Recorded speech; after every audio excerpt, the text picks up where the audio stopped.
सगळेच जण कुरडया बनवून राहिले तर मला असं वाटत होतं चला आपण बी बनवू. चांगलं झालं तरी आपणच खाणार आहे, वाईट झालं तरी आपणच खाणार आहे आणि काही असं वाया तर काही जाणार नाही आहे. झालं तरी पण आपल्याला त्याची चटणी वगैरे बनवून आपण खाऊ शकतो ना. म्हणून मला ट्राय करायचं होतं की एक पदार्थ मी अजून एक शिकायचं, म्हणजे कुरडया येतात. सगळ्यात किचकट काम असते कुरडयाचं, पण मला ते शिकायचं खूप हौस होती. तर मग मी न विचार करता 2 किलो गहू टाकून दिले होते. चांगलं निवडून घ्यायचं, धुवून त्याला भिजून ठेवायचं. उन्हातच ठेवायचं असतं. 4 दिवसासाठी मी उन्हात ठेवलं होतं याला. पण मी रोज त्याचं पाणी बदलत होते. रोज सकाळी पाणी बदलायचे, भरून परत नेऊन ठेवायचे. 4थ्या दिवशी यांना चांगलं धुवून घ्यायचं त्याला आणि मिक्सरमध्ये ना थोडं थोडं टाकून यांना चालू बंद करत यांना त्याला फिरून घ्यायचं. त्यात थोडंसं पाणी टाकून यांना त्यातलं सगळं ते चिक काढून घ्यायचं आणि ते चोथा बाजूला काढून टाकायचं. तर मी एका हाताने करू राहिले, त्यात थोडंसं समजून घ्या मला. तर मग बाकी सगळे काढून घेतलं आणि ते पाणी होतं ना ते गाळून घ्यायचं असतं आपल्याला. ते एका डब्याला ना मी असं वडणी बांधली होती, त्याच्यावर छोटी चाळण ठेवली, मग मोठी चाळण ठेवली होती आणि मग ते पाणी गाळून घेतलं. मग ते चोथ्यामध्ये ना आपल्याला अजून 2-3 वेळा धुवून घ्यायचं असतं, कारण त्याच्यामध्ये चिक असतं. तर तुमच्या दाजींनी मला मदत केलेली याच्यामध्ये. तर ते बी चांगलं धुवून घेतलं आणि गाळून घेतलं. त्याच्यामध्ये ना एक तुरटीचा खडा टाकायचा असतं बरं का. मग ते पाणी लालसर पाणी वर येतं, ते पाणी आपल्याला टाकून द्यायचं असतं गाळून आणि परत त्यामध्ये थोडंसं पाणी टाकून ना फिरून घ्यायचं. म्हणजे त्यामध्ये तुरटी तर आहेच बरं का.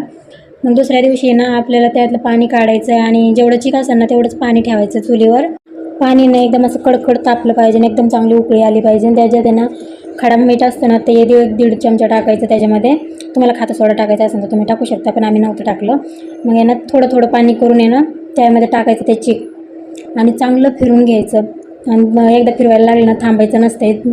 जवळ ते चिकन एकदम असं घट्ट होत नाही ना तवर थांबायचंच नसतं, तवर हाटतच राहायचं. मग एकदम छान हाटून घेतलं. मग 2 वाफं करून घ्यायचं असतं 5-5 मिनटाचे. मग लगेच वर आणलं आणि मग आम्ही कुरडया टाकल्या. मला कुरडया टाकायला खूप आवडतात आणि मग असे झाले माझे कुरडया. तुम्ही मला कमेंटमध्ये नक्की सांगा की कसे झाले ते कुरडया, सांगा मला. आपल्या हातात म्हणजे आपल्या हाताने बनवून खाल्लेल्या गोष्टी जरा वेगळीच मज्जा असते त्या गोष्टीची.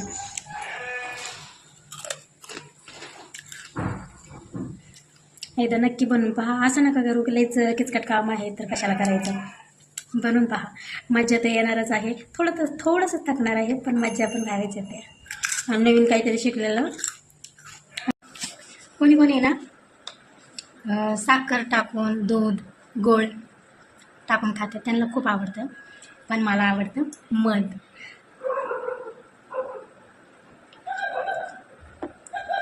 मला मधासंग खूप आवडतं.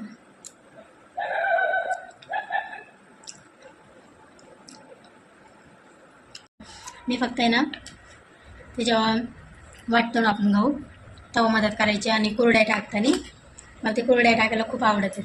तर तेवढंच मी बघितलेलं आहे. पण त्याच्यासाठी कुरड्यासाठी एवढी मेहनत असते, खूप म्हणजे खूप.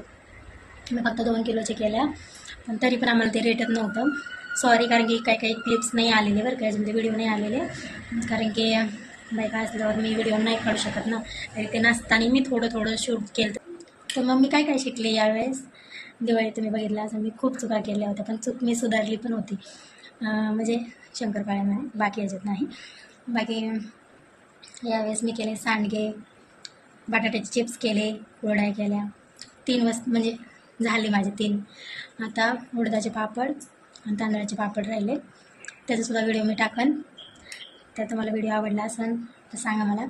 आणि खरं सांगू का, करायचं म्हणजे अवघड आहे म्हणून करायचंच नाही असं नसतंय. उलटं करायचं, न विचार करता करायला सुरू करायचं. आणि आपल्यामध्ये आपण करणारच नाही तर मग शिकणार कसं, आहे की नाही. तर मग शिका, खूप चांगला आहे आपल्यासाठी. कुरड्यासाठी आपल्याला मदतीला ना लागतात 1-2 बायका, पण बाकीच्या गोष्टीसाठी नाही लागत. ते आपलंच करू शकतो. जास्त नाही घाट घालायचं, लिमिटमध्ये करायचं. म्हणजे थोडे 3-4 वेळा कवा ना बनवायचं, पण थोडंसं करायचं. म्हणजे आपल्याला पण लोड नाही होणार आणि म्हणजे शीन नाही होणार ना आपल्याला, आपण आजारी वगैरे नाही पडणार. तर तसं करा. बाकी तुम्हाला व्हिडिओ कसा वाटला मला सांगा. बाकीचे व्हिडिओ पण मी टाकनच. आवडला असेल तर लाईक, कमेंट आणि सबस्क्राईब. Bye bye. माझा व्हिडिओ बघितल्याबद्दल थँक्यू.